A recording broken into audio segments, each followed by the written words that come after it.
Assalamualaikum warahmatullahi wabarakatuh. Hi smart students, how are you doing? I do hope you all great. Welcome to English Learning Series with me Rahman Halim from SMP Negeri 7 Bontang, Kalimantan Timur. Within a couple minutes ahead, we are going to talk about one of the English text genre.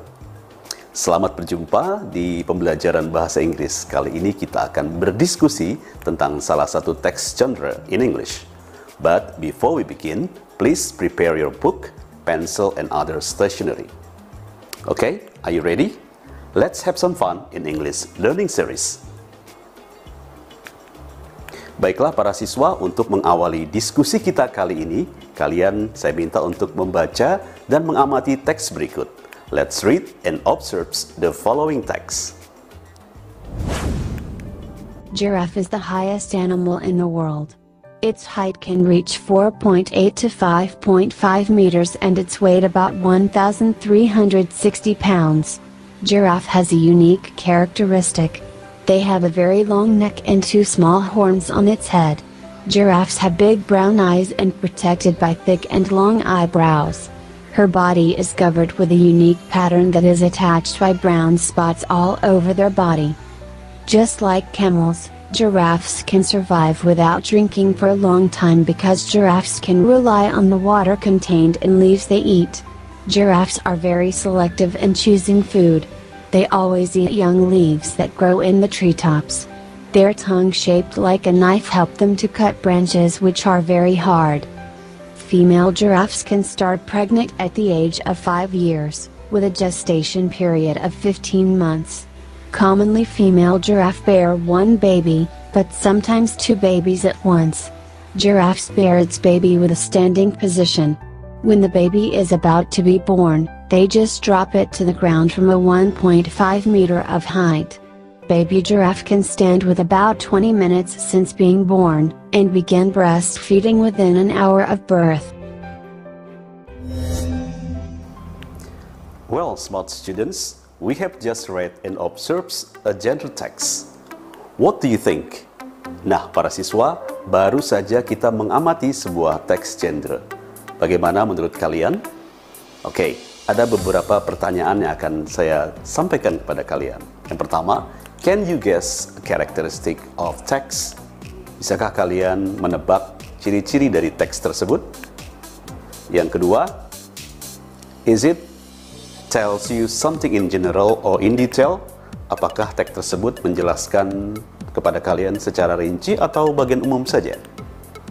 Yang ketiga, can you determine what kinds of text is it? Dapatkah kalian menentukan jenis teks apakah teks tadi? Baiklah para siswa, sebelum kita lanjutkan materi tentang teks genre ini, berikut adalah kompetensi dasar yang akan kita capai pada pembelajaran kali ini.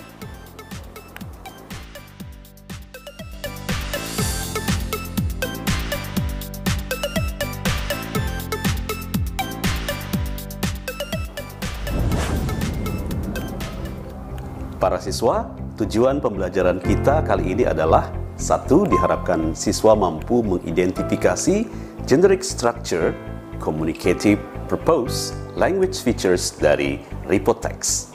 Dan yang kedua adalah siswa mampu menjawab pertanyaan berdasarkan bantuan bacaan report text. Dan yang ketiga, diharapkan siswa mampu menyusun report text sangat sederhana. Well, smart students, teks yang baru saja kita amati adalah report text. Pengertian dari report text adalah: report text is a type of text that announces the result of an investigation or announce something. The information given in a report text is a very general information. Report text adalah jenis teks yang menggunakan atau mengumumkan hasil penyelidikan atau mengumumkan sesuatu. Informasi yang diberikan dalam teks laporan adalah informasi yang sangat umum. Report text juga hanya memiliki dua struktur umum generic structure, yaitu general classification yang berisi pernyataan umum yang menerangkan subjek laporan, keterangan, dan klasifikasinya. Biasanya ditulis pada paragraf pertama, sedangkan pada paragraf kedua adalah description, tells what the phenomenon under discussion in terms of part, qualities, habits, or behaviors. Pada bagian ini biasanya memberikan gambaran fenomena-fenomena yang terjadi, baik bagian-bagian sifat-sifat, kebiasaan, ataupun tingkah lakunya. Intinya adalah penjabaran dari klasifikasi yang disajikan dengan ilmiah, ditulis pada paragraf kedua dan seterusnya. Baiklah para siswa, kita masuk ke bagian communicative purpose.